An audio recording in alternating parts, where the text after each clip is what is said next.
Netcasts you love. From people you trust. This is Twit. Bandwidth for Know-How is brought to you by CacheFly. Today on Know-How, Bitlocker, backpacking, and Bert. That's right. This episode of Know-How is brought to you by the letter B.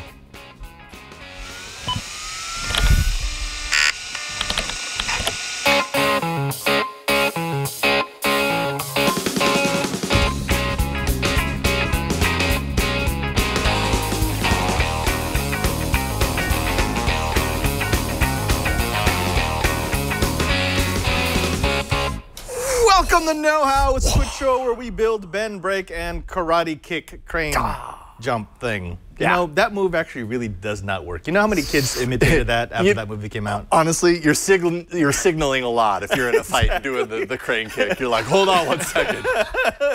It's like, and you're like, I'm going to kick you. Yeah, there's no surprise element. Kick You know what's about to happen. No, but we're not here to talk about karate. We've got a traveling episode, part 2. That's right, last week with Megan, we went over some of the basics from people who are going to be doing some interesting trips over the next couple of months. We had a couple more. I didn't feel right just choosing one out of the travel bag because there's a lot. Evidently, people go places. This is amazing. Yeah, can I just say, last week's episode, one of my favorites. I mean, it was hands down, it was amazing. Megan, when she said that thing, it was hilarious. Yeah. I mean, it's great. You really need to watch it. This is totally not because this is a pre-recorded episode. Don't pull back the curtain, man. Wait, am I breaking that wall? Yes, you are. Dang it, I always do that. I had them up until you said that. You did. But Jason, I thought we would take it a bit more serious to start this episode. That's going to be hard for me, but all right. We're going to go serious. We've got a business question, specifically a security business question for travelers, which is still a traveling question. And then we've got something that's a bit more traditional. Did you ever go like backpacking after college? Did you do that thing? I always wanted to do that. I could never get my act together, and now I think that ship has sailed. It's funny because I never did it either after high school or after university, but then since joining the Jesuits, I've basically been a backpacker for 24 years. So. Well, you know, nowadays, that's like a badge of honor for millennials, right? Like, I mean, from what I've read anyways, instead of saving their money, they're spending it now on travel, a lot of backpacking, a lot of exploring the world now while you can. And so this is perfectly appropriate for that. Of course, while you're traveling as a millennial, you need tech. Which is what this episode's going to be all about. Let's go ahead and kick it off because we're going to start a bit more on the serious side. We've got a question here from Martin P. from New York, who wants our help to protect his data. Jason, what does the good Martin say? The good Martin says, I am a Twiat listener who just started watching Know-How on a Twiat episode several years ago. You and Chibert talked about traveling. Yes. All right. Traveling securely with your data in hostile countries. What would you recommend for a traveler who needs to access sensitive data offline? I won't have my office VPN and need a solution that can carry just under 50 gigs of data. It's okay if the device is destroyed as long as no third parties can read it. Ideally, I need a solution that works well with my company-issued Dell laptop that's running Windows 10 Enterprise and my home desktop running Windows 10 Home. The office will pay for a solution up to $200 without me having to ask for special permission. Love the show. Martin, great question. Also, Martin, I should say to everyone out there, when you send me emails, double check your spelling because I don't always do that before I copy and paste over into the doc. Raveling sounds like a word to me. Raveling's fun. Yeah. You've never raveled? You've never ripped. You're a ravel rouser? Sorry. I had no idea. We're getting into a weird spot here. Yeah, we started that way. Yeah, we did.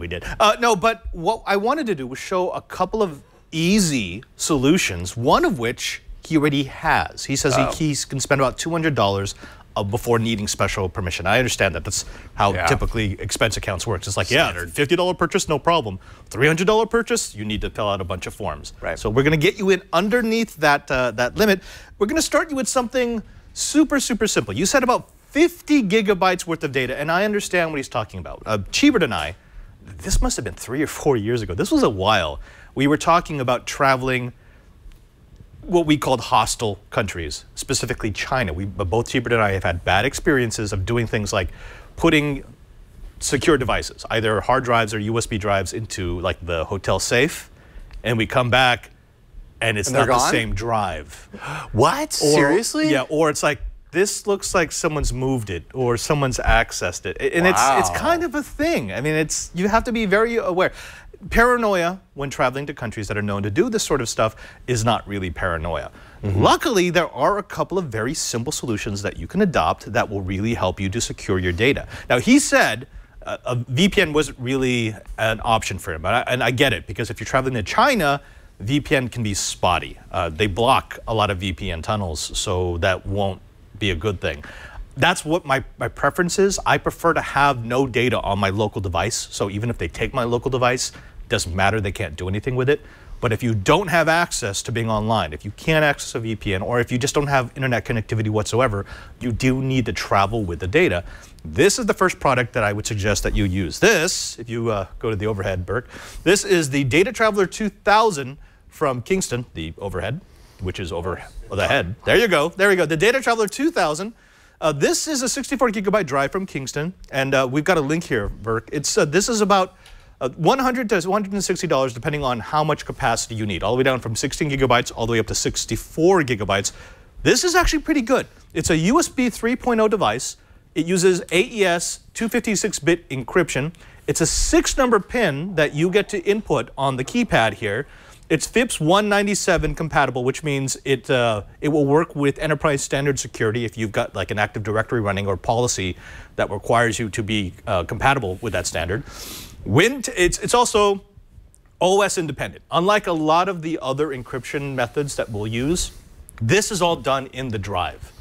So it will work on Linux, it will work on Macs, it will work on Windows, it will work on basically anything that can access the file system. So instead of decrypting it within the computer, like plugging it in, decrypting it through software, that's what the pin code is for doing prior to plugging it in? Right. This actually has an encryption engine in it, which is nice. There's a lot of cheap drives out there that they call themselves encrypted drives. What they actually are is the regular USB drives that have a app that gets loaded on the computer. Oh, right. Yeah, different. That's different because now it is operating system dependent. If the operating system doesn't support that app, it can't encrypt or decrypt. The other problem with doing it that way is you're sucking down the power of your computer. You're using part of it for the encryption and decryption. The engine is built into this, which is why it's a bit more expensive. But here's what you get for it. So here, if you go to the overhead, this is kind of cool. So I've got the standard 6-digit code here. The way it would work is I'd hit the key, that little red button will come on. Super secure. Can't get in. 11223344. Hit it again, and it will turn green. Now, once it's green, I just plug it into my computer, like so, and...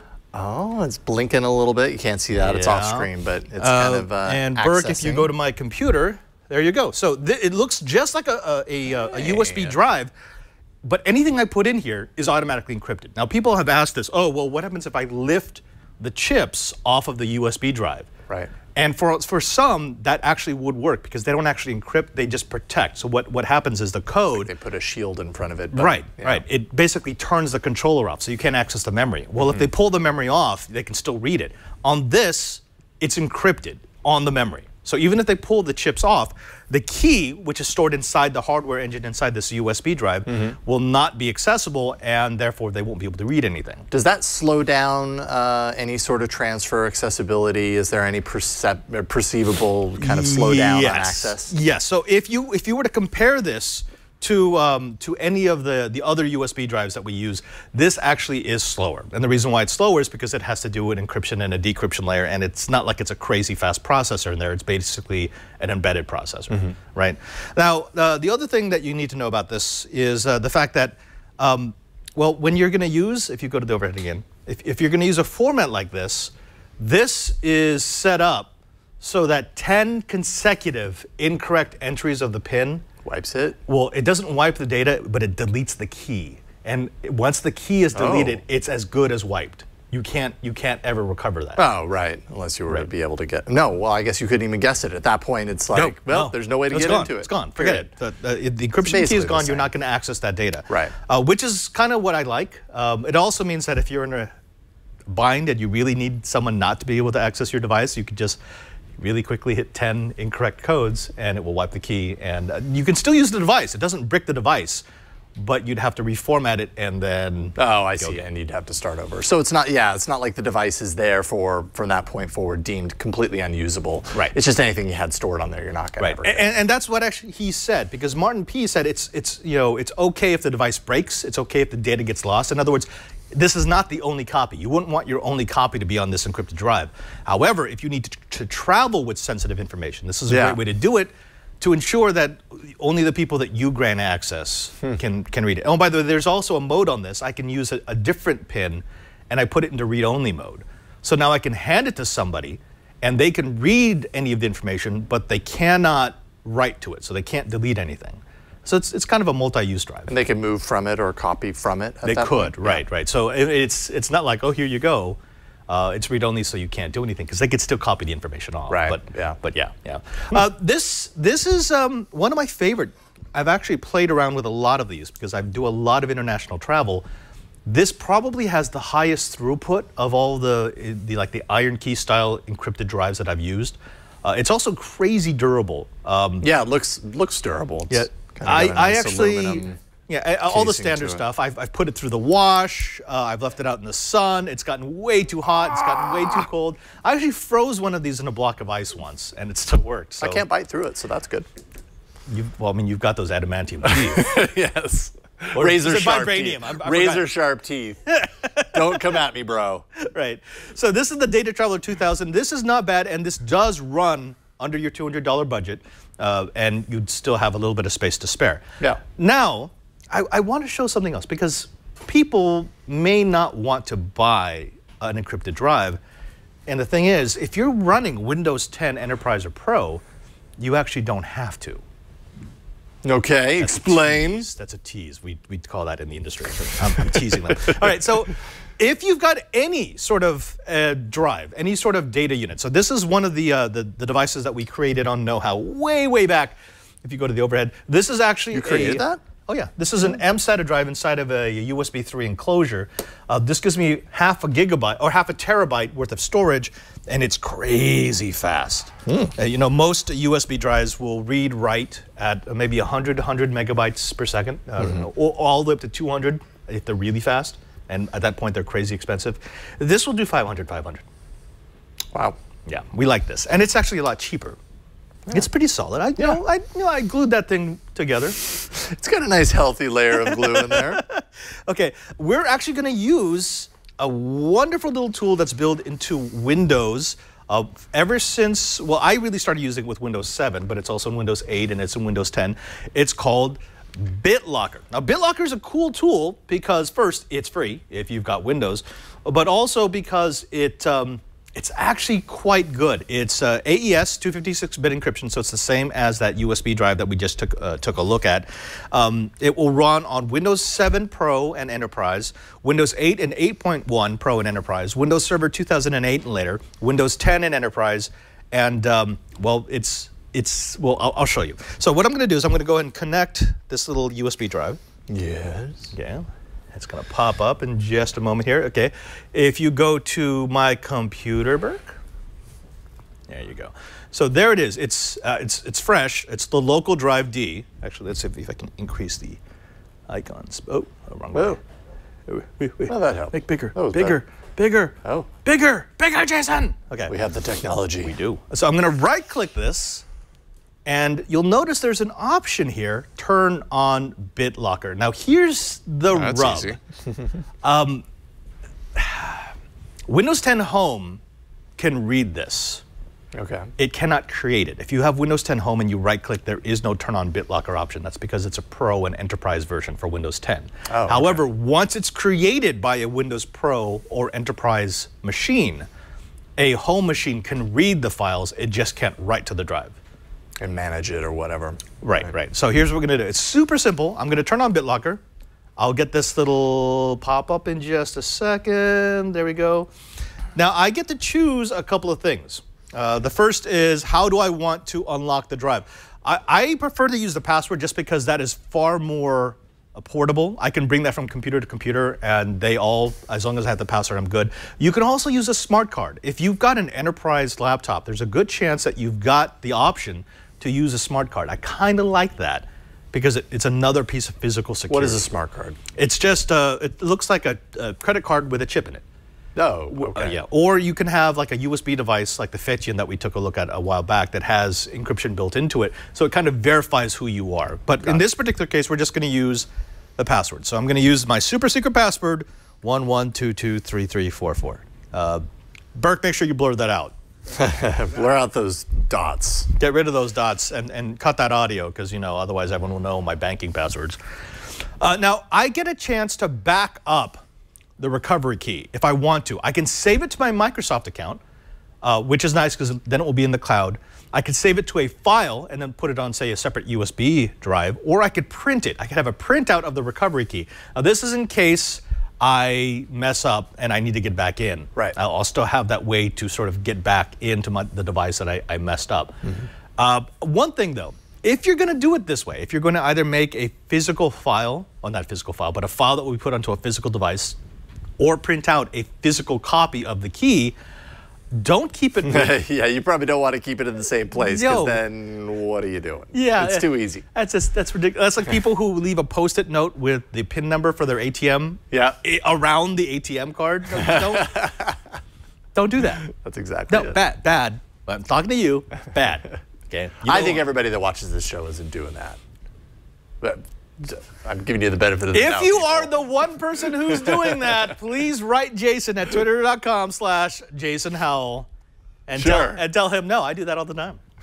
You know you're going to get people writing that, right? I want to know. I actually do want to know. It's a good thing. All right, so I'm going to go ahead and save it to my Microsoft account. That's how I actually would prefer. And so that backup recovery key is then stored in your Microsoft account. How? Like, how do you access so, that? If I were to go to like Bing.com and go log in, I can actually go to account. It's just like logging into Google. I can go into my Microsoft account. It shows me all of my active subscriptions. It shows me what I'm using. It also shows me my backup key. Oh, okay. Yeah, which is kind of fun. All right, so I'm done with this. I'm going to go and go to next. Now, how much of my drive I want to encrypt? Bitlocker is actually a logical drive encryption key. So it can encrypt across multiple physical drives. It just looks at the logical drive. So if I have one hard drive that's divided up into 4 logical drives, I can make 4 different Bitlocker volumes. If I have 3 drives that are striped together to look like one logical drive, it will encrypt across all 3 drives. So whatever, like the D drive or the C drive, that's your logical drive. This is what it's going to do. I'm going to go ahead and encrypt using disk space only. If I was doing a device that's going to be switching between, say, Windows 10 and Windows 7, I would use this one. I would encrypt the entire drive. It's slower, but it makes sure that it's compatible with the older version. This is much faster, so I'm going to encrypt just what I've got. I'm going to make it compatible because I do want to be able to use it with others. And the encryption process is actually really simple. Now, this little lock that you see on the icon, that means that this drive has now been locked.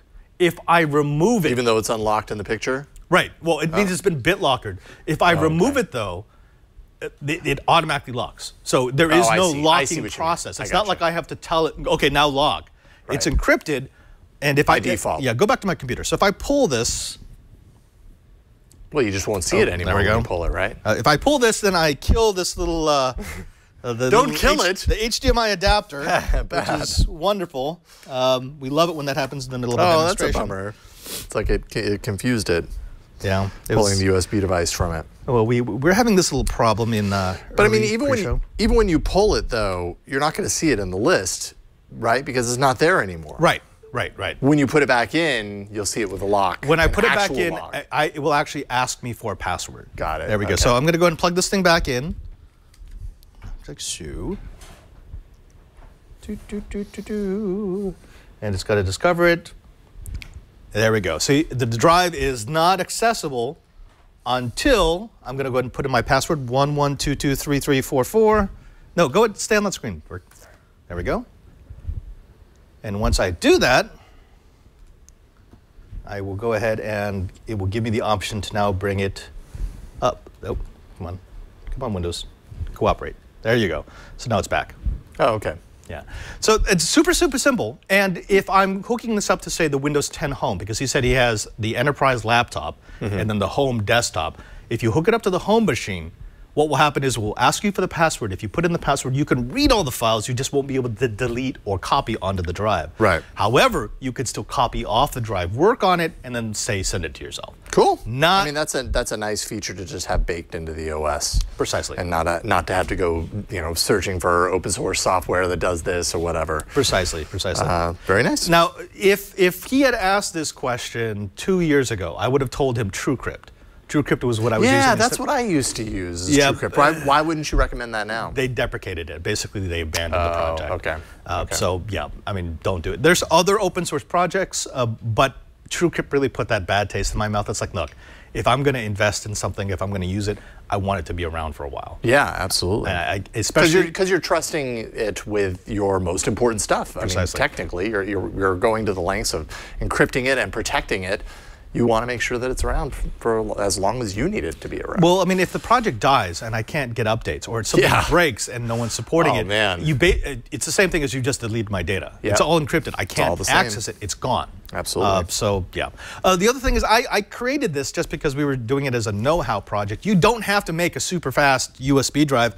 In fact, if you buy yourself basically any extension kit, they're normally going to include some sort of external enclosure. This is just one of the HyperX SSDs that I like so much inside of an external USB enclosure. This works just as well, and it's just as encrypted. So if someone were to pull this out after I've BitLockered it, they wouldn't be able to read it unless they had my key, my credentials. Right, which you've printed out and taped to the drive. Well, right on the inside. Yeah. Actually, I tattoo it. No, but I put it on the inside. People won't know to look there. I met an interesting person at DEF CON who had this 16-digit hexadecimal value on his arm. I'm like, what's that? And he goes, oh, that's the security key I use. I'm like, and you have it on your arm? He's got to be trolling. I know. I'm like, that can't be right. He goes, no, man, no one's going to know that that's what that is. You just told me. That guy's trolling. He's trolling. I don't believe it for a second. Exactly. Well, there was a little bit of alcohol involved, so I don't know. I don't. Right. But yeah, don't. He wanted to see if you'd fall for it. Yeah. So don't tape your ATM PIN number to your card, and don't tattoo it on your arm. Yes. Good. We're giving you all the tips that you needed to hear, aren't we? Well, I mean, there are business travelers all around the world right now who are going, I bet if I tattoo it, it'll be okay. Oh, no, even better. As long as I tattoo it on your back. So you have to be in a mirror. Yes. So you have to tattoo it backwards. But then everybody sees it when you're at the swimming pool. I know. Bad idea. Oh, we are full of good ideas. We're full of something here on Know-How. All right, let's go ahead and move on. We actually do have another question. And this one's a bit more fun. If you're not big into the business travel, what about backpacking? We got a question from Medico from Santa Clara, California. And Jason, what does Marico want to know? Says, know-it-alls. I'm a second-year communications student at Santa Clara University. This summer, I'll be backpacking around Europe with a group of 5 friends, documenting our travel. We're packing light, only what we can put in a backpack that must be able to fit in an airplane overhead bin. My loadout is currently using about 2 square feet of space, and I'm allocating 1 square foot for gear. I'm bringing an Acer Swift 7 and a Pixel 2, as well as the Anchor battery pack that you like. I plan to upload content over Wi-Fi whenever we can find it, but I'd like to have messaging capabilities on my phone. I'd also like a second screen, like your portable USB monitor, but with the option of connecting other HDMI source, like a Blu-ray player or an HD camera for previewing shots. Any other tips on backpacking gear would be most welcomed. Wish us luck. Yep. Good luck. Good luck. Good. We got that out of the way. Now, first of all, Marico, Santa Clara University, awesome university. Only awesome people come from Santa Clara University. Did you come from Santa Clara? Maybe a little bit. So that might be my alma mater, but okay, whatevs. first of all, back to the original discussion we had at the top of the show. This is kind of awesome, right? Yeah, absolutely. mean, I would love to do this. Backpacking is one thing. Backpacking with friends, that's got to be killer. I always wanted to do this. I never was able to make it happen. Priorities when you're 20, 21, 22 are ever changing and sometimes kind of ridiculous. Well, it's kind of too late for us. Yes. Because when you have to start thinking of not just, okay, I need to make sure I have enough clothes, I have to have deodorant, I have to have my tech. It's like, well, I need the medications I normally take. I need that vapor rub because all that Did you pack the walking. vapor rub? Yeah, I never had it. I never could get it together to make that happen. So I'm very envious, and I highly encourage that you do that because at a certain point it's a lot more difficult to pull it off. So good on you for making it happen.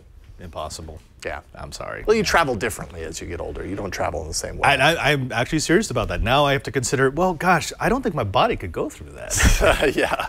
At 20 years old, I'm like, it'll probably be okay. Yeah. Yeah, absolutely. You just assumed it was going to turn out okay. Mm-hmm. Yeah. All right, so let's break this down. The first thing that Mariko mentioned was that she wanted to have some sort of messaging. Now, from the last episode, the one that I did with Megan last week, you know that I always suggest getting a local SIM. That is so much better than trying to pay for minutes from Verizon or Sprint or AT&T. Have you tried that?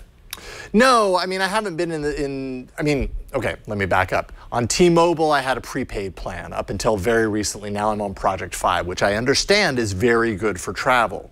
So, that could be another solution. But I've never really traveled and had to pick up minutes on a carrier where I happen to be going. It's just, I haven't had to do that. Well, we had sort of a head-to-head 2 years ago when we did, I think it was IFA. It was Brian Burnett and myself.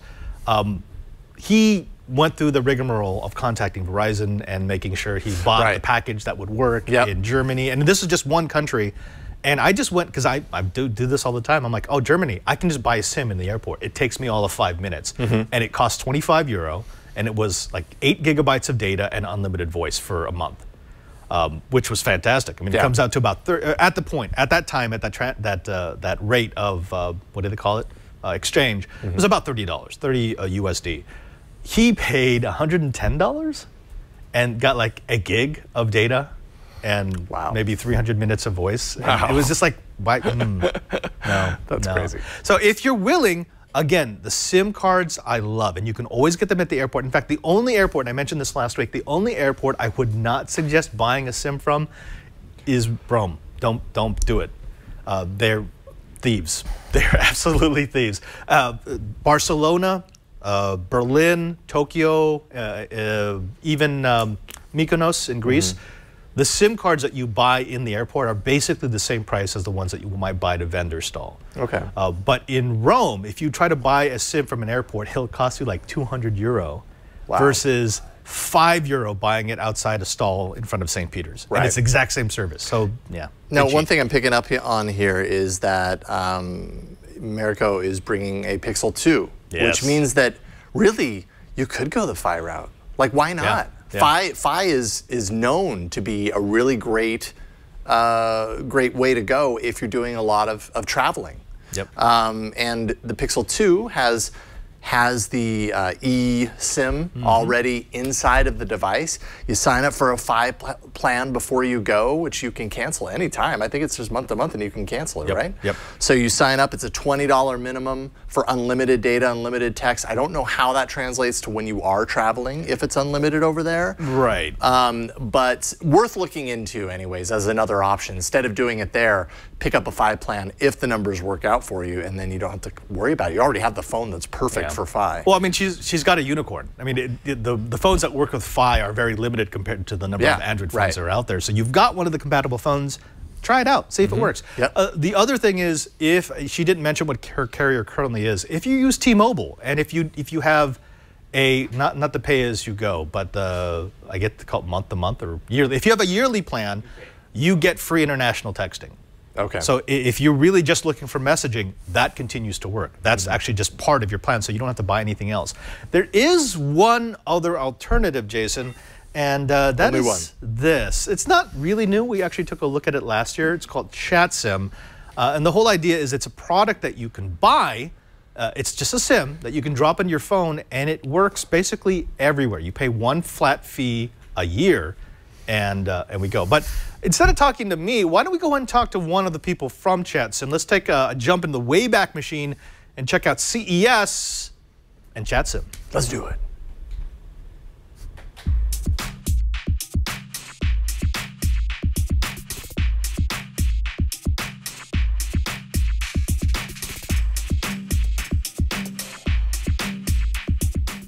We're a digital age, and we're all tied to our phones. But what happens when you go out of the country? What happens when you go out of your service area? What happens when your smartphone becomes dumb because you're not connected?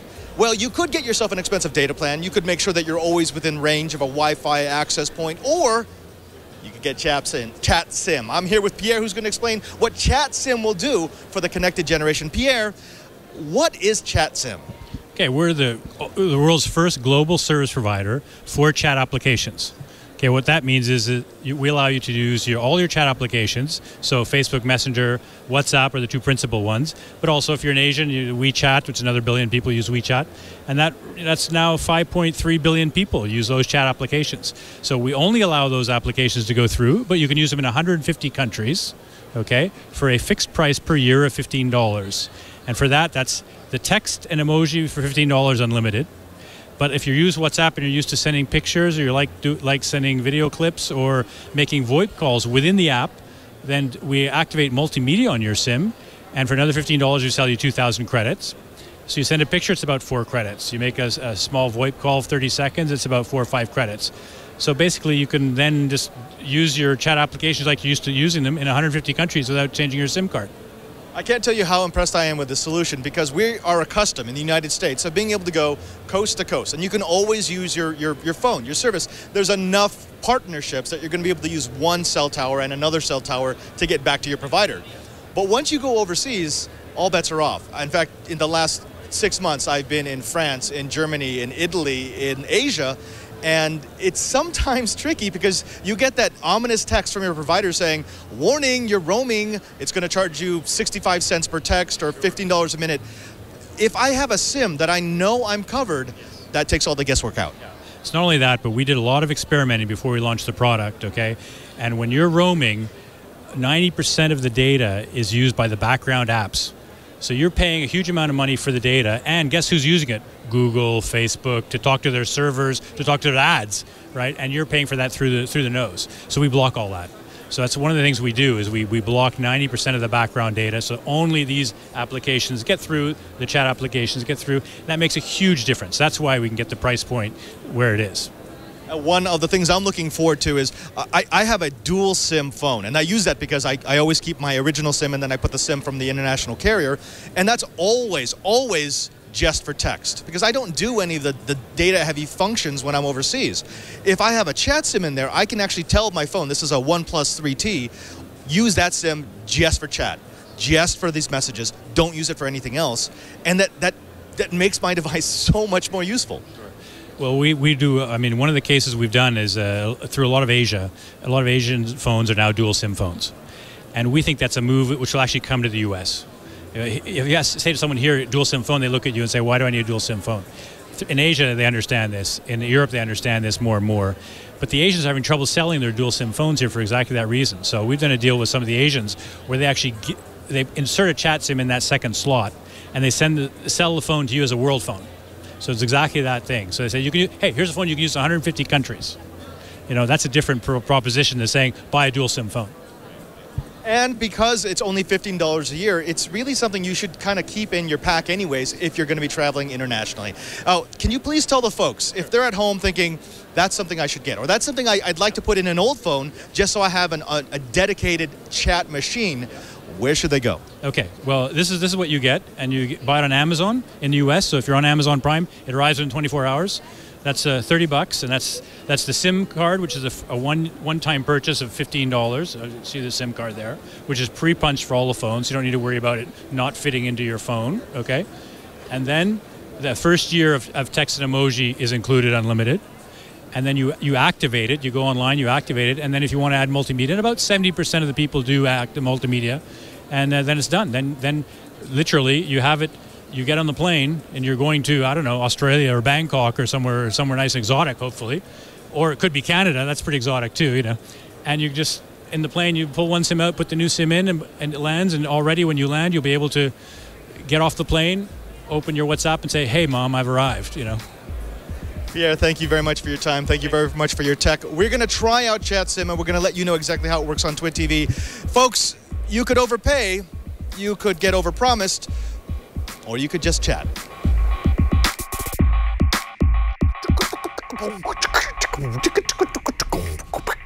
Ooh, that's cool. You're having a little too much fun there. I was just getting down. A little too much fun, Jason. Down. Now, I actually bought a couple of these last year when they were $15 and they included everything. They actually bumped it up this year. So it's from $15 to $20 for the unlimited messaging. Yes, it's $40 if you want to use emojis.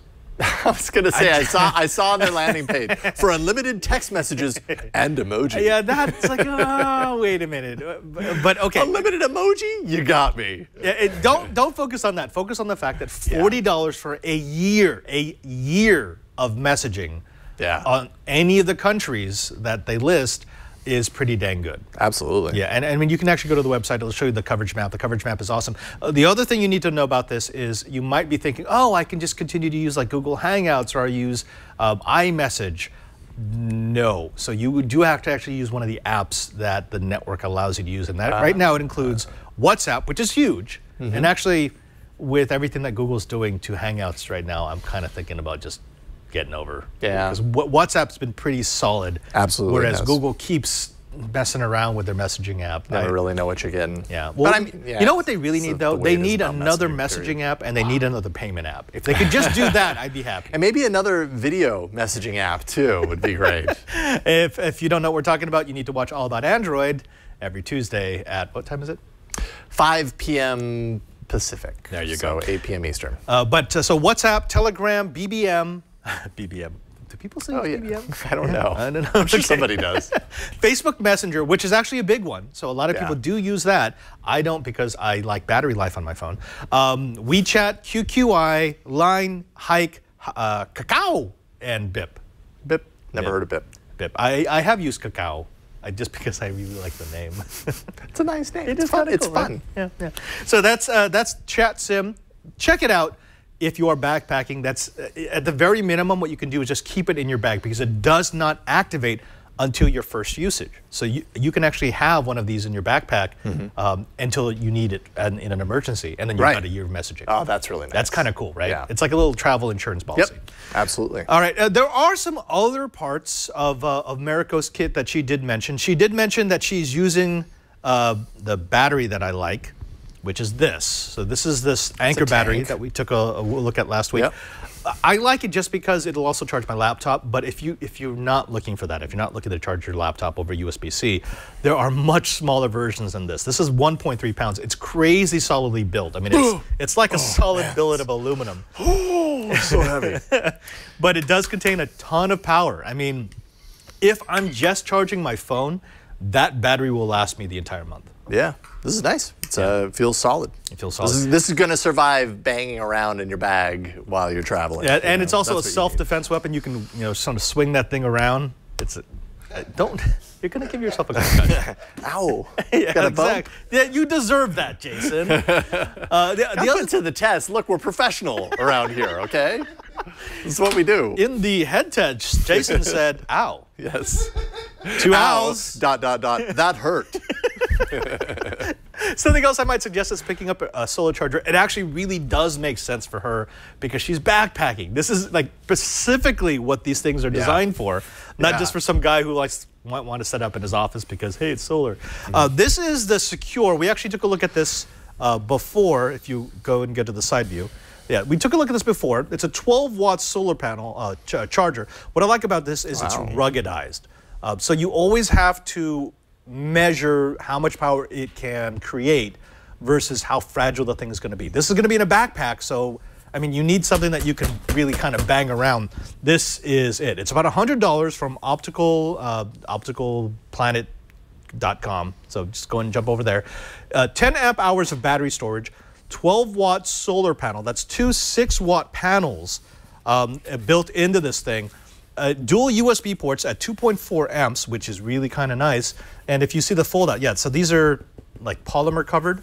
It's got a built-in stand, so I can actually, if I pull this out here, I can actually do that. So I can angle it so that it will stay at the proper angle, like the when we stop. So neat. I feel like cool, right? I feel like everyone needs this. I don't feel like this is a luxury. I feel like this is a necessity. If you have this for traveling, obviously you're gonna find reasons to use it and times to use it. This is almost necessary for like a home emergency kit too. If you have this for travel, you've got it at home. This thing's essential. This is actually the one for my bug out bag.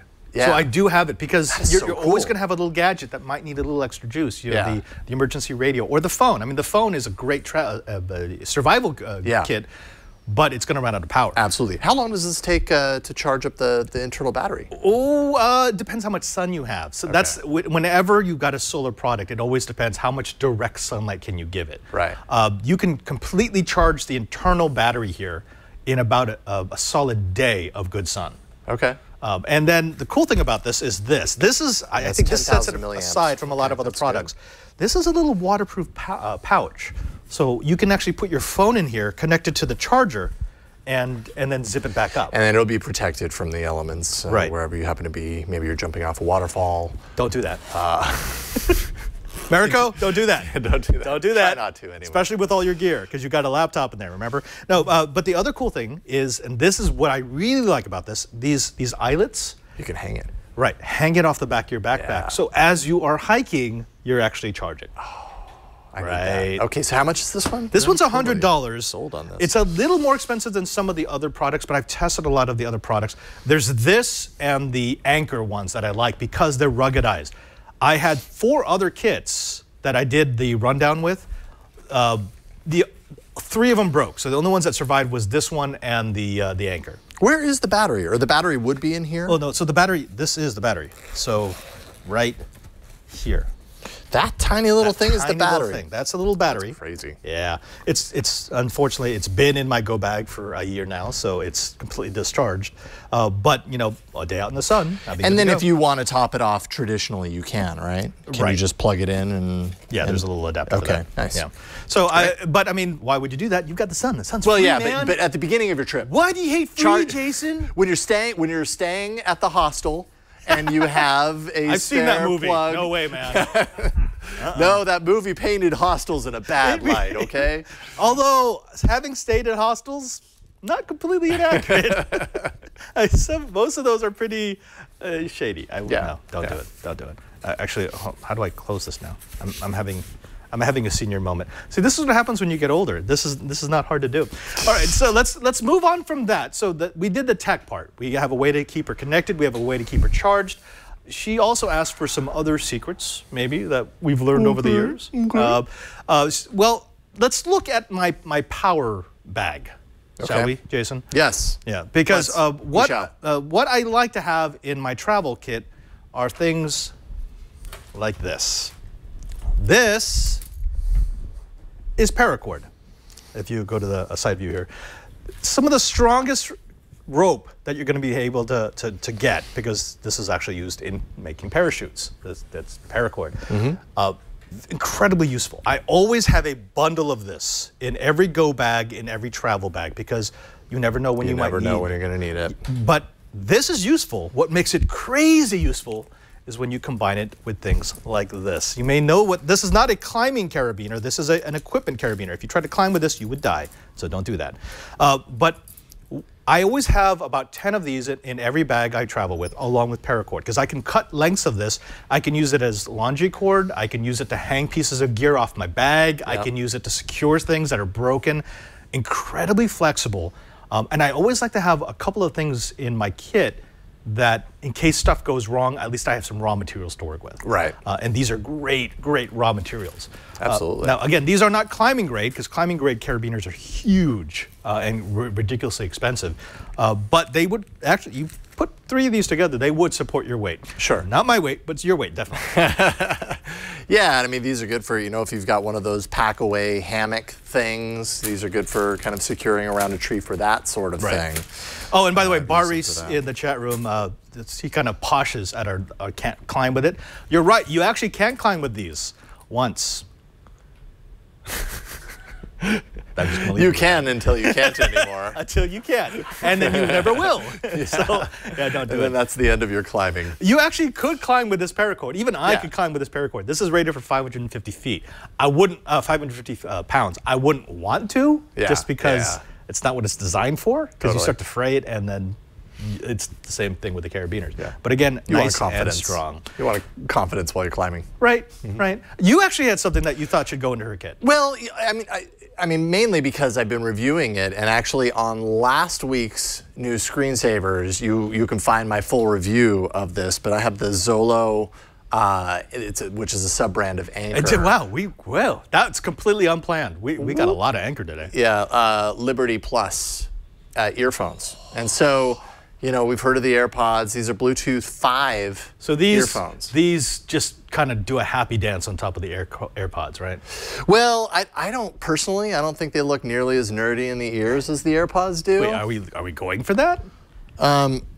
Well, I mean, I guess to some it doesn't matter, but to me it just looks more normal. Like when I see AirPods, I'm like, what is that hanging out of your ear? You don't like it when people look like they have chopsticks pointing out of their ears? It's weird to me. And also, I mean, these are a little bit more open. Well, they're Bluetooth 5, so they have some extra functionality and characteristics from Bluetooth 5, better connectivity. Like I never had any audio dropouts in testing these. I think what's cool about this for travel, though, and the reason that I'm even bringing it onto this show, is because each of these earphones can carry anywhere between 3 to 4 hours of charge, which may not sound like an insane amount. It's not like a full day's worth of charge in these tiny little earphones, but that's long enough for what I need. This case carries an additional 40 hours of charge. Oh, I love it. So you charge this up in a couple of hours. Whenever you're done using your earphone, you just drop it into the case, the contacts hold, and you can kind of see the little readout right there. That means I have between 30 to 70% of charge. I don't know if you can see that in the overhead. Yeah. There are actually 3 or 4 total dots, so this might be below 50% at this point. But I mean, it just lasts. It keeps going and going. Like you're going to store those earphones somewhere. You're going to put it in the case, right? That's where you're going to put it. And when you do that, it starts to pass the charge from the case over to the earphones, so they're always charged up when you need to use them. They're held in magnetically. Yeah, they are held in magnetically. So actually, even the case feels nice. Yeah, it's pretty solid. It feels pretty solid. You have some basic controls for Bluetooth stuff like answering calls, is there charging skipping forward capability in the case for the earpods? Or AirPods, or whatever they call those, that's one of the features of the AirPods too. This is kind of like I mean, we're coming to expect this. Right. But I think what really sets this apart is 40 hours of charge here. So if you're traveling, you just charge this up while you're, again, staying at that scary hostel. It's only going to take you a couple of hours, and you charge up the case, and you're solid. Like, you can go for days, depending on how much you're actually listening to music while you're traveling. So, $150. There is the Zolo Liberty No Plus, and it's running, and that is half the amount of charge in the case. What do you lose, though? You half of the amount of charge in the case. It's also Bluetooth 4.2, not Bluetooth 5, and apparently, from what I've read, that results in some audio dropouts, a little bit of artifacting, connection issues. I never experienced that one single time with these. I've been really happy with these. Just get these. So, yeah, worth checking out. There are probably headphones that sound better than these. There actually definitely are, but I think the convenience factor of this for travel is really great. And the cool thing about this is, so you've got the solar panel on your backpack with the Zolo case inside getting charged up as you're walking, and then you finish the day of walking, you put them back in the charger, and they're good to go again. Yep, they're good to go again. Boom. Next time you use them. So this is what we're doing for you. Yeah. We did this for you. You're welcome. You're welcome. Americo did have one other part of her question about the USB monitor. Now she specifically mentioned the one that I like. I'm a big fan of the Asus screens. This is actually the updated version. I bought this one because I left my other one in Rome. Someone liked it. This is actually their Zen screen.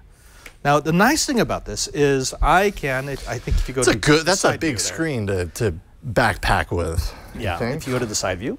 The side view, the view on the side. There you go. So this is a 15.6-inch screen. It's USB-C. What I like about the updated version is it will work on both standard USB and on USB screens, ports. So I can switch it back and forth. It is a beautiful, beautiful picture. I don't travel without something like this anymore because I'm so accustomed to multi-monitors that I want it even when I'm traveling with my little teeny tiny laptop. And I guess Mariko has figured it out that that's the same way for her. One problem, this is a USB device, which means it needs to be plugged into a laptop. And she mentioned that in addition to using it as a second screen for editing, she'd like to be able to like hook up a Blu-ray player to it, probably for entertainment. And there's no connection whatsoever for that sort of thing. So that doesn't work. Unless you were to put some sort of adapter on the laptop to accept like an HDMI connection, and even then you're adding some lag. She also mentioned that she wanted to use it as a camera monitor for when she's doing her shoots. That's not gonna work. Luckily, I do have a product that will work. This is just a first look. I want to give it a full review by taking it around the world with me. I got this because, like her, I had the desire to have some HDMI input. I love my USB screen, but sometimes I need to hook up other devices.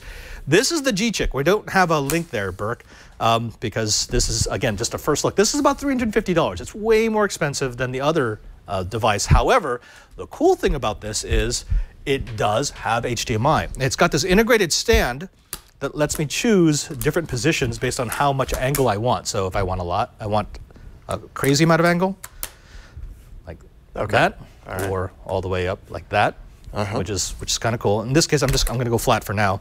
On the side here, actually, go to the overhead, see if this is in focus. I have no idea. Yeah, of course not. Yeah, it's a little too...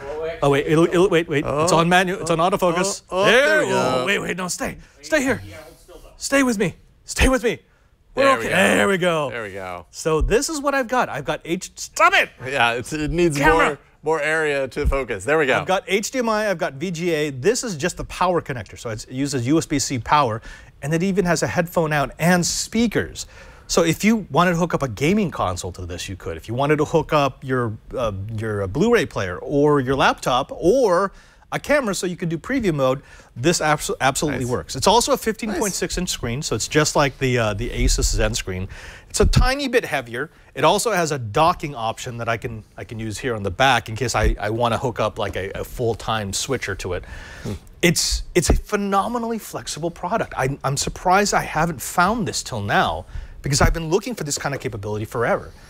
It does have, I mean, it's not as portable as the other one. The case, like the other one has a more elegant kind of case quality to it. This feels kind of clunky. Yeah, far more industrial. Far more industrial on this, but it's also far more rough. Versatile. It's durable. This case actually will protect the screen. I would put this into my backpack and not worry about scratching anything up. Totally.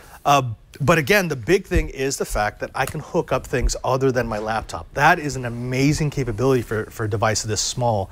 I know there's some people who still poo-poo the idea of using a second screen on a laptop, but I'm sold. I mean, I don't want to use a laptop unless I have multiple screens. I'm just so much more efficient when I can see multiple windows at the same time. Yeah. Cool. Okay, so we're going to see that, and we're also going to be bringing this back. This is the other option. I know she was probably thinking about this when she brought it up. I brought this back out of the storeroom. This is the Nebula, this one, the capsule. We saw this at CES. A tiny little Pico projector. It's actually running Android in here. The cool thing about this is she wouldn't actually have to hook up any wires. It's got its own battery. And you can also charge this off of the solar panel. It's got its own internal battery, so I can wirelessly broadcast to this from my MacBook, from my Android device, from my PC. I could play directly off of this. This might actually be the way that she wants to go if you're looking more for entertainment than productivity. And again, nice and small. We're going to be doing full reviews on both of these. We've promised that for a while, but I kind of need some travel time, because that's what they've been designed for. I actually want to take these around the world, see how they work before I make my final judgment. Right. Yeah. Cool. Let's do one last segment, Jason. Good package. One last segment. We're talking about travel. Yeah. Last week, Megan brought in her iOS travel apps. I remember that. That was one of my favorite parts of that episode. Totally, right? Yeah. I was like that. Oh, that one. That whole. Oh wow. Man, that one. Oh, hey, don't even get me started about that one. But let's go ahead and jump into the Android side.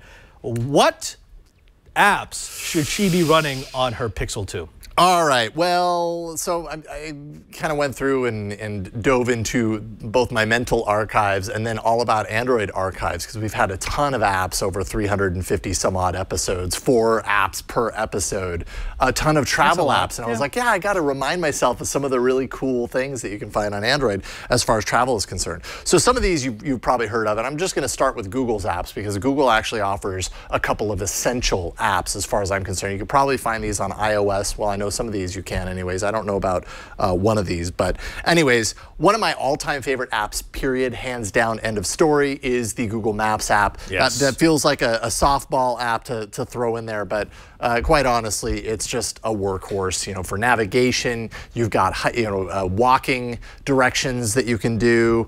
You can download offline maps wherever you happen to be going. Also has kind of a guide area that you can, I don't know if this is arranged appropriately, but kind of a guide area based on, you know, what location you're at. So if you need some ideas on things that you want to do while you're there, gas stations. I mean, it just, the Maps app has continually over years just been improved and improved and improved. I feel like it's essential. I would say that Google Maps is my #1 travel app.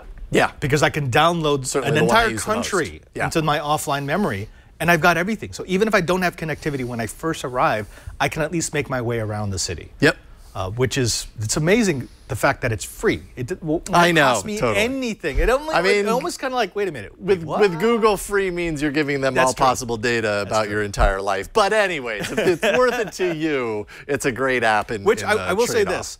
You can turn off in your privacy settings, you can turn off them logging your location and still use Google Maps. Oh man, well, I won't show it off because it'll show certain things that, let's just say, I don't want on live stream. But yeah, if you're okay with Google storing all this information, you can do the timeline feature. That's kind of cool. And you can go back for days and you can see exactly where you went on a map every single day. It imports your Google Photos with timestamps, so that when it sees that you were at that beach 3 days ago, in line with your timeline, it also shows you the photos you took while you were there. It's magical, and especially when you need to know where you went because you need to go back there, you just find it in the timeline, navigate to it, and poof, you're right off to it. You can always tell when I'm doing a visit that we should not talk about, because my timeline is full. And then there's like a 3-week gap, and then it comes back, and then another 3-week gap.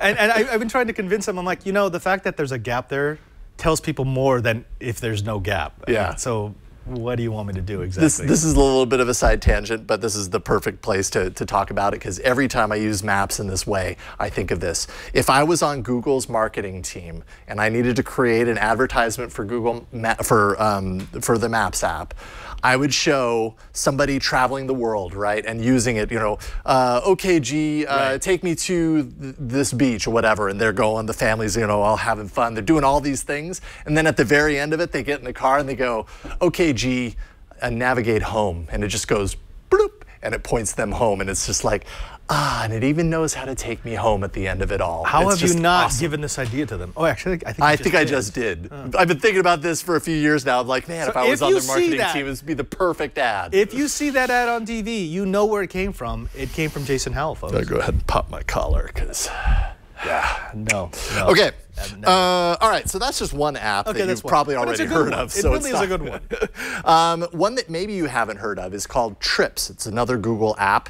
And Trips is really cool because, again, if you're sharing your data through your email, if you're sharing all this information with Google, that can fuel their Trips app to kind of combine all of the information that will be important to you while you're traveling somewhere. Let's say, I mean, these are all trips that some of these are trips that I've taken in the past.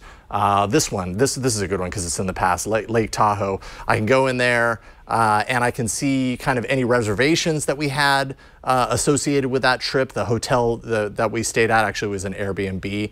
I could find that. Things to do while I'm in the area, so it knows where I'm going and it can kind of tell me some different ideas to do while I'm there. I can set up day plans, so I can actually go through here and find what other people have set up, sites in the area, all this kind of stuff. It allows you to import the information about your trip into one single place and create kind of a whole package around it. I understand why that's useful, but I would find that exhausting. I didn't do anything. I literally installed this app, and here it is. No, in that I kind of want to mark off all the little dots. Oh, okay. And that would destroy my trip because sometimes I just want to chill and watch the trees. No, for sure. And actually, there's offline as well. So you can download these offline for when you don't have connectivity. It's just kind of a cool way. Yeah. If anything, it's a cool way to package up your reservations, your confirmation emails, your flight information into one easy to access place instead of having to jump into your email. Jump into your email, jump into a browser where you may not have good connectivity. Right. But okay, so that's cool. So I've got my maps so that at least I know where I am. I've got my trip so I know all the important information about my trip. But Jason, there's one thing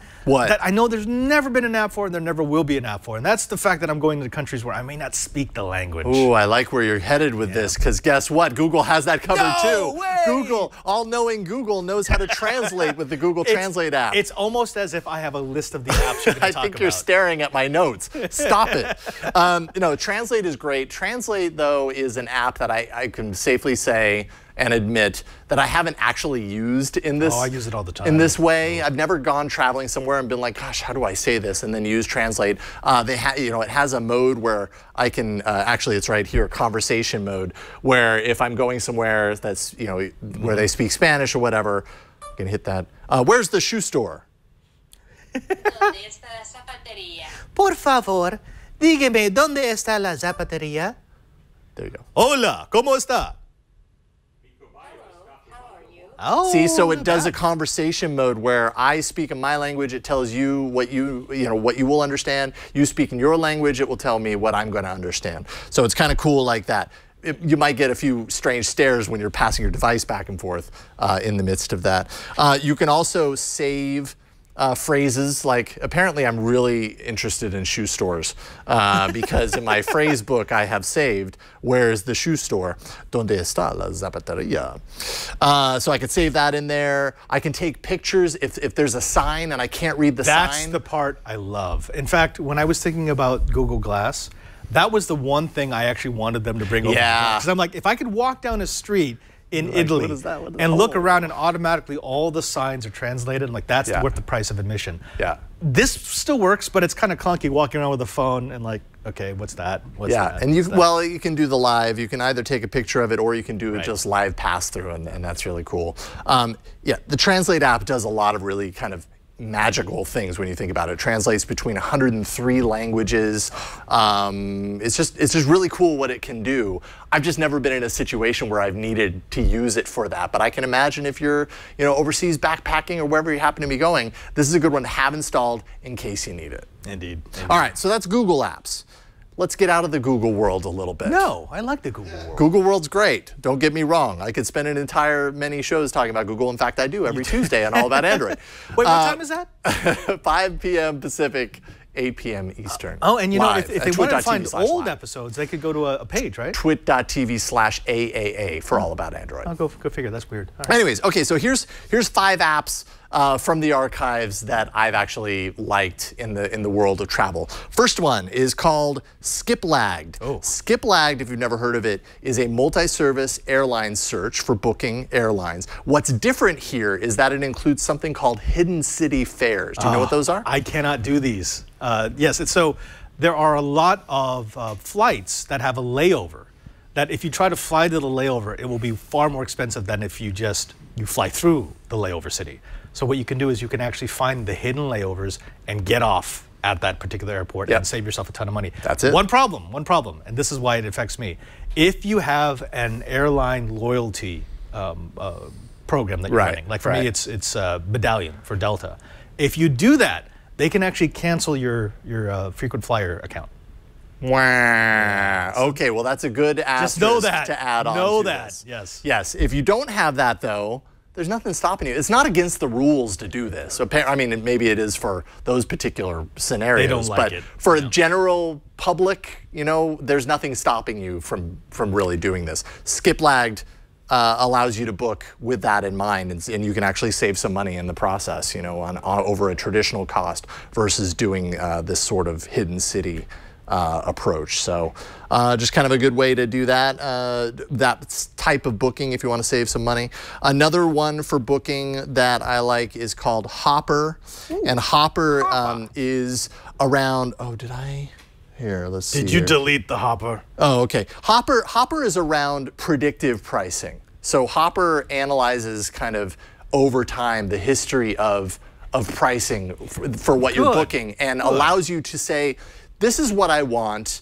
Tell me when the price is as low as it could possibly be based on your analysis and your information. This I would use because I can't tell you how many times I'm like checking, I'm going back, I'm going back, I'm going back, and like, is this the lowest or is it still going to drop? And then the next week it goes up and I freak out and I buy the ticket. Okay, so I'm just putting something in here randomly, selecting these dates from San Francisco to Las Vegas, and it'll say $112 round trip is the current low price from SFO to Las Vegas. I'm watching this currently, right? Watch this trip. And if it sees it drop below this as we approach closer to the time, it'll let me know. It has a little bit of a prediction area down here where it can kind of tell you if it happens to know based on its historical data that there's a certain part of time, you know, upcoming where it might drop or it might go up, and it'll say, hey, things are increasing, now might be a good time to buy your ticket. So you can save some money that way. Combine that with some of the well-known bits of wisdom for buying tickets. Always book midweek, don't book on the weekends. They always tend to be more expensive because all the major airlines are using the predictive pricing now. Also, if you're gonna just check a couple of times, go into incognito mode before you check because they'll actually use your cookies to say, hey, he's checked this flight 16 times in the last 2 weeks. We should probably jack it up a little bit. I hate that even happens, that's a consideration, but it is. It's worth knowing. If you're doing a road trip, I mean, basically the thing that's going to cost you the most money while you're traveling on the road is gas, right? You want to know where cheap gas is. Gas Buddy is an app that you can load up to help you along your way find the cheapest gas. Gas Buddy sounds like something you don't want on that long trip. You know who I took on my trip? A Gas Buddy. And it was a smelly trip. No, different type of gas. Okay, entirely. $2.99 is the best price in my area, apparently, for gas. Find gas near you, and it'll use your location. What kind? Well, my Subaru actually does take premium, so I'll go ahead and do that. Oh, and you've got one of those fancy cars. I wouldn't call it fancy. I spend too much on gas because of this turbo boxer engine. We just didn't think about it when we got the car in 2005. So, anyways, I love the car otherwise. And it'll, you know, along your route, it'll show you what the price of gas is, and it'll allow you to be able to pick smartly. And you know, all that adds up on a per gallon basis. So you can find a spot that's coming up that's cheaper than the spot that's right in front of you and save some money. It's a lot easier for me because we use corporate fleet and corporate cards, so I can fuel up at any gas station as long as it's a Chevron. Oh, okay. That's how it works. Well, it's really easy in Jesuit land. So if there's no Chevrons, we abandon the cars. I'm going to go to Chevron because I know you won't be there. Here, let's go. And someone in chat, Baris, is pointing out, Baris used Gas Buddy all the time, said Google Maps kind of killed it for me by putting fuel prices on the map. Gas Buddy is still a little bit better. That's another way to do it. Still a little bit better. Well, you know, sometimes, like, Maps does everything. Sometimes those features can be a little buried too. It might not be as easy to analyze compared to something that's focused on just this thing. Another, along the buddy line of things, is Lounge Buddy. If you're flying and you've got loyalty, if you're a loyalty member, different. I've got a Gas Buddy and a Lounge Buddy in my car. It's like, this is not something like a road trip I want to be on. You've never traveled with me before. Lounge Buddy is all about airports and the lounges in the airports and what kind of access you have based on credit cards that you have, based on your loyalty memberships, you know, to certain airlines and everything. So you can actually view all the lounges. Like in this case, I'm close to SFO. I used to live in airport lounges, Delta specifically. And you can find the good ones, the ones that, you know, allow you to smoke if that's your thing, allow you to drink, allow you to shower. I love a shower on like a mid cross-Atlantic trip. There we go. There we go. Sorry, I'm flailing about in front of the phone and I'm making the focus be weird. So there we go. This is bad. This is not bad, but okay, there's one last thing that I really need to take care of. What is it? Sometimes I'm traveling and I don't want to poop on the side of the road. Well, Don't worry, you don't have to do that anymore. Okay. I know you've done that a lot. A lot. All the time. I'm going to save you from that. Here in Marin County? Oh, my goodness. With an app called Flush. And this is an actual app. It's not Flush Buddy? Come on. No, really, they missed out on an obvious opportunity. Flush Buddy should be the name, but it's called Flush, and it's a crowdsourced toilet locator. Not sure, personally, I've never used this. Not sure how effective it is, but it exists. And it's a thing. There's a toilet apparently 0.6 miles away, and it gives you, little information if it knows it. Does the access require a key? We should does it require a fee? Let's list the Twit toilet. We should list the Twit toilet here. That would be awesome. Oh my goodness, no, let's not do that. We'll go there. DNS Lakeville BP. Yeah. So I mean, obviously, there's information that's missing here. It is crowdsourced, so. It's probably only as good. Those toilets are only as documented as the people that have Flush installed and are actually using it. So Jason Howell, the man to go to if you need to skip, hop, need any sort of buddy or a flush. Yeah. Yep. I'm your man. That's kind of weird. Jason, that's awesome. Thank you. Yeah.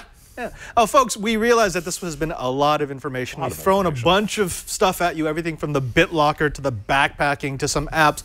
We want to make buddies. To the buddies, definitely the buddies. We want you to visit the Know-How Buddy, and you're going to find the Know-How Buddy at twit.tv/KH. There you're going to find all of our back episodes, our show notes, so you can find the links to the products that we talked about, the links and the names of the apps that Jason talked about, and also, more importantly, the subscribe links. This is important. If you want to support Know-How, if you want to see us continue to do fun things together, just go to twit.tv/KH. There you'll find a little drop-down menu so you can get the version of choice, audio, video, or high-definition video, into your device of choice. Again, that's twit.tv/KH.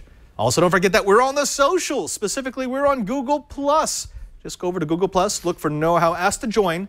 You're going to be a moderator as soon as you create an account. I keep meaning to do that. I'm sorry. I will. Ask to join. It's a very short approval process because we want to keep out the spam accounts. But once you're in, you get access to almost 12,000 Kitas. Those are our know-it-alls, people who are on every stage of their maker DIY journey. Once you're in, you can ask questions, answer questions, post videos, and well, maybe they'll end up here on the show. Of course, that's not the only place to find us on the socials. Jason, where are you? I'm at Jason Howell. Pretty easy to remember. Yeah, that's it. Just Jason and yeah, Hal. Nothing fancy. Yeah, and you can find me at twitter.com/PadreSJ, and you can find the third member of our group, who today is, we call him Berkey Alex. It's like an Alex, but way grumpier. You can find Berkey Alex at @4theBerk, twitter.com/4theBerk, or the number 4. 4, like 4, number 4, the Berk. Visit there and tell him he did a good job, because he needs to hear it. Otherwise, he'll do bad things to us. Yeah, he'll cry. Yeah, how about that? Until next time, I am Father Robert Balaser. And I'm Jason Howell. And now that you know how, go travel somewhere and let us know how it goes. Yeah, with your buddy. Have fun.